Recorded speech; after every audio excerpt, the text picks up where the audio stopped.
Ici, le représentant américain au commerce Ron Kirk à gauche et le commissaire européen au commerce Karel de Gucht,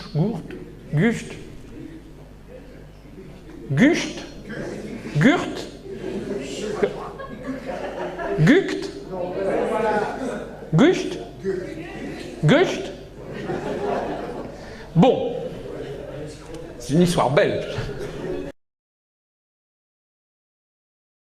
Nous avons de beaux spécimens aussi en France de collabos. On en a même en général une spécialité. Mais tout ceci se fait dans le dos absolu des peuples. Pas tout à fait quand même, puisque ces débats ont lieu au Parlement européen, dont tout le monde se fiche, puisque tout le monde se fiche de ce qui se passe au Parlement européen. Le droit français interdit d'ailleurs le mariage arrangé. On n'a pas le droit de marier de force un jeune homme avec une jeune fille contre leur gré. C'est interdit. Dans les sociétés tribales traditionnelles, il y avait des marieuses, etc. Mais on a marié de force les Français avec 10 nouveaux États membres de l'Union européenne dont ils ignorent tout. Les Français ne savent même pas ce que c'est que la Lettonie. En attendant, le 23 octobre 2012, le Parlement européen a approuvé le grand marché transatlantique et parmi les députés au Parlement européen, eh bien, les députés français, je m'adresse ici non pas aux Belges, mais à un public français, les députés de l'UMP, les députés du Parti socialiste. Et les Français de base ne savent rien. Vous remarquez que sur cette carte, qui est promue par un parti dont des membres sont actuellement au gouvernement, Madame Duflot est membre de EELV, elle est actuellement membre du gouvernement français. Vous verrez que sur cette carte, l'Alsace, tout à fait au nord-est, il n'y a plus de département. C'est devenu une collectivité territoriale. Vous verrez que la Savoie, les 2 départements de Savoie, créent tout ça à la Révolution, dans le cadre révolutionnaire, de la suppression des privilèges, de l'égalité de tous les citoyens français devant la loi, de la fin des privilèges des parlements locaux, etc. La proclamation de la citoyenneté française et de la République française, les 2 départements savoyards ont disparu. Vous voyez que, pire encore, le département des Pyrénées-Orientales a disparu, le numéro 66 a disparu, il y a marqué Catalogne. Mais regardez-le, c'est marqué, c'est pas moi, allez-y si vous ne me croyez pas. C'est le site internet du parti qui s'appelle Europe Écologie Les Verts, dont un membre est ministre du gouvernement. Et qui propose une réforme où l'un des départements français perd son numéro et s'appelle Catalogne. Alors que c'est exactement l'objectif des indépendantistes catalans. Ça n'a qu'un seul mot. C'est de la haute trahison. C'est un parti qui est anti-inconstitutionnel. Sous De Gaulle, lorsqu'elle a été adoptée avec la rédaction de Charles de Gaulle et des juristes qui l'accompagnaient en 1958, l'ancien article 568 prévoyait qu'il y avait en France une haute cour de justice. Le président de la République n'est responsable des actes accomplis dans l'exercice de ses fonctions qu'en cas de haute trahison. Nouvelle version, le président de la République ne peut être destitué qu'en cas de manquement à ses devoirs manifestement incompatibles avec l'exercice de son mandat, je ne sais pas ce que ça veut dire. La destitution est prononcée par le Parlement constituant haute cour. Je ne sais pas ce que ça veut dire.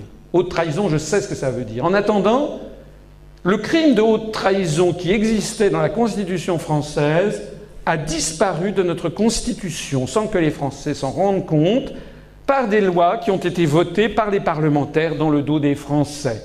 L'incrimination de haute trahison du président de la République a été retirée de la Constitution de la République par la loi constitutionnelle du 23 février 2007 par la volonté de Jacques Chirac et de Nicolas Sarkozy quelques semaines avant l'élection de Nicolas Sarkozy. Vous ne croyez pas qu'il faut avoir une idée derrière la tête ? Dans l'ancien article 68, la Constitution de 1958, votée, conçue par Charles de Gaulle, les membres du gouvernement sont pénalement responsables des actes accomplis dans l'exercice de leurs fonctions et qualifiés crimes ou délits au moment où ils ont été commis. La procédure définie ci-dessus leur est applicable ainsi qu'à leurs complices en cas de complot contre la sûreté de l'État. Ah ! Complot contre la sûreté de l'État, ça existe. Ça existait dans la Constitution de la Ve République conçue par De Gaulle. C'était un conspirationniste alors. C'était un complotiste. C'était d'ailleurs pas seulement dans la Constitution de la Ve République, dans les constitutions de toutes les républiques avant. Il y avait la notion de complot contre la sûreté de l'État. Et s'il y avait cette notion, c'est que nos ancêtres, depuis plusieurs siècles, savaient que ça pouvait exister, des complots contre la sûreté de l'État. Maintenant, quand vous évoquez ça, on vous dit « Oh, que vous êtes conspirationniste, conspirationniste ». Vous réglez le problème de cette façon, par la dérision sans aucune explication. Ça, c'était la version de l'article 68, version de Gaulle. Actuellement, le nouvel article 68.1, les membres du gouvernement sont responsables des actes accomplis dans l'exercice de leurs fonctions et qualifiés crimes ou délits au moment où ils ont été commis. Point. On a eu un contact encore récemment avec Jean-Michel Apathy, qui est l'un des grands journalistes politiques de RTL, qui a dit, en cas l'un de mes collaborateurs, qui a dit non, on peut pas, je n'inviterai pas M. Asselineau. Ah bon, pourquoi? Mais nous avons plus, il dit, mais nous avons plus d'adhérents que DLR, on a plus d'adhérents que l'ONPA de Besancenot. Oui, je sais, mais je ne l'inviterai pas. Mais pourquoi? Il n'a pas les codes. Nous n'avons pas les codes. Alors, je ne sais pas si c'est un code bancaire, un autre code. Moi, ce que je crois surtout, c'est qu'on dit la vérité. C'est qu'on appelle un chat, et qu'on appelle la construction européenne une destruction européenne, et qu'on appelle les États-Unis d'Amérique, eh bien, une puissance impériale qui veut dominer l'univers. Punct. Voilà. Mais ça, à la limite, c'est l'écume des choses. Ce que nous proposons aux Français, c'est de sortir de l'Union européenne, et une fois encore, de donner l'exemple aux nations. Merci pour votre attention.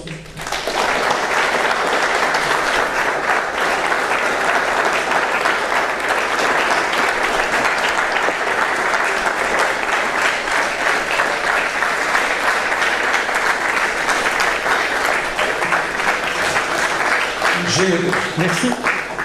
Je vous remercie infiniment pour l'extrême attention dont vous avez fait preuve. Je suis sensible. C'est toujours très flatteur pour un orateur de voir à quel point les gens écoutent avec attention. J'espère que je vous ai appris un certain nombre de choses. Je sais que c'est un petit peu long, je vous prie de m'en excuser, mais d'un autre côté, il y a beaucoup d'informations qui vous sont données.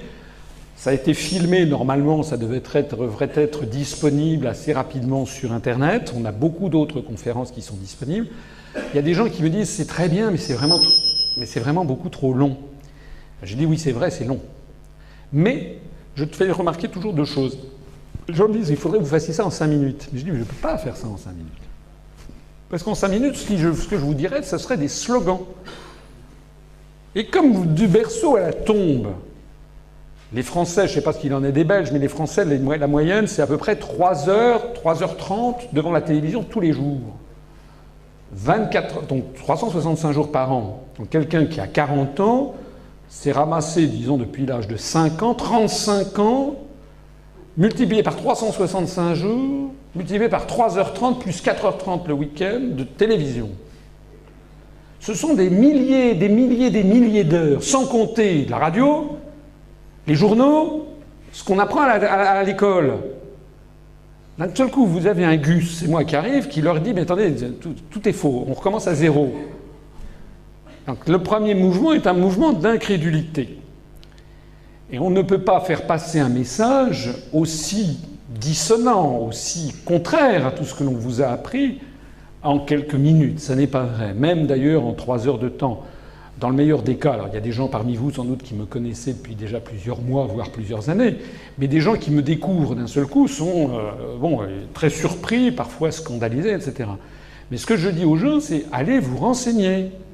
Moi, les conférences que je fais sont toujours sourcées. C'est toujours, vous avez vu, précis, les références. Allez vous renseigner. Allez vous renseigner sur Walter Hallstein. Est-ce que c'est vrai qu'en juin 1938, oui ou non, est-ce que c'est vrai qu'il était le type qui a réfléchi à la Nouvelle-Allemagne pour le compte d'Hitler? Est-ce que c'est vrai qu'il a signé le traité de Rome à côté d'Adenauer? Est-ce que c'est vrai, oui ou non, que toutes les manifestations en Catalogne sont en américain? Est-ce que le discours de Clinton à Aix-les-Chapelles, c'est celui que je vous ai cité? Est-ce que c'est vrai l'article du Daily Telegraph qui dit que Paul-Henri Spaak, Robert Schuman étaient des agents américains? Est-ce que tout ça, c'est le 19 septembre 2000? Allez-y! Moi, je donne tout, hein, tout. C'est de la générosité. On donne tout maintenant, c'est aux gens de dire est-ce que vous allez supporter la vérité ou pas?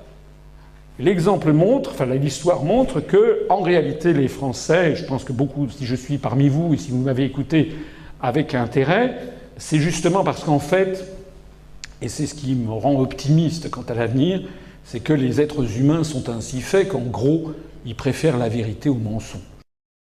Et quand ils sentent que quelque chose d'un seul coup est vrai et leur permet de comprendre tout ce qu'ils ne comprenaient pas auparavant, c'est ce qui fait le succès de notre mouvement, je crois.